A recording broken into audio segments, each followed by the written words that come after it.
Okay, so we're back. All right, so the other one I wanted to bring your attention to is sonnet 32.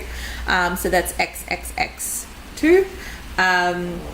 So to have a look here, look, she does start going into obviously the love theme, but what I want to do is just have you look at the parts that illustrate her view of herself and her ability to be in a relationship, which she doesn't think is very viable for her.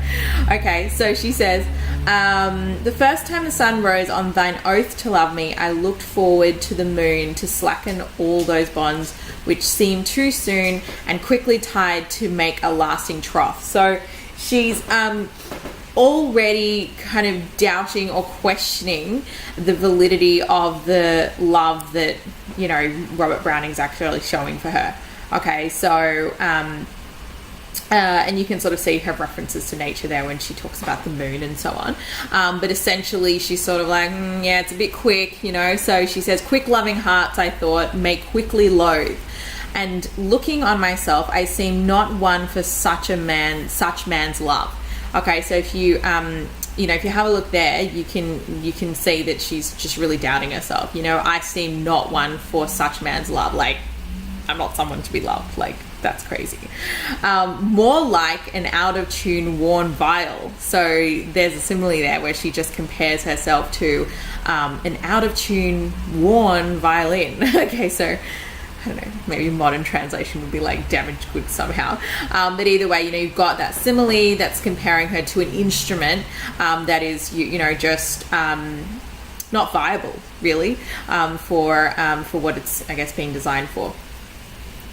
So that's how she views herself. A good singer would be wroth to spoil his song with, and which snatched in haste is laid down at the first ill-sounding note.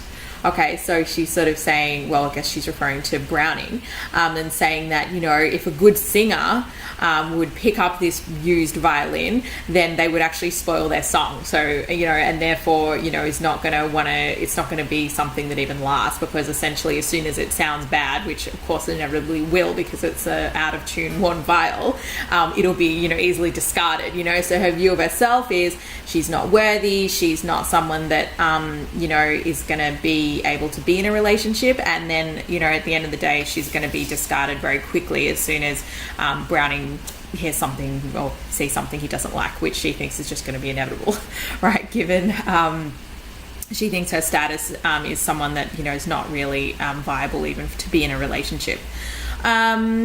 She says, I did not wrong myself so, but I placed a wrong on thee. So look, you know, I guess, you know, what she's admitting is that by doubting her own worthiness, she's sort of doubting his as well. But either way, you know, you don't really need to worry too much about that. It's more really about the fact that she has that doubt to begin with because of the context in which she lives. Okay, for perfect strains may float neither master hands from instruments defaced, and great souls at one stroke may and do dote. So I think really at the end, you know, she sort of comes around and starts seeing, you know, the love that could possibly form between them, you know, even if like they are, or she is an instrument defaced.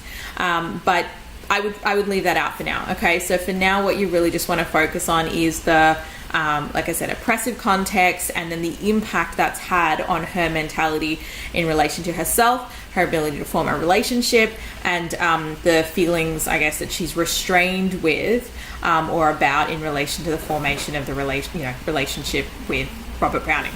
Okay, so that's really the basis of the first paragraph.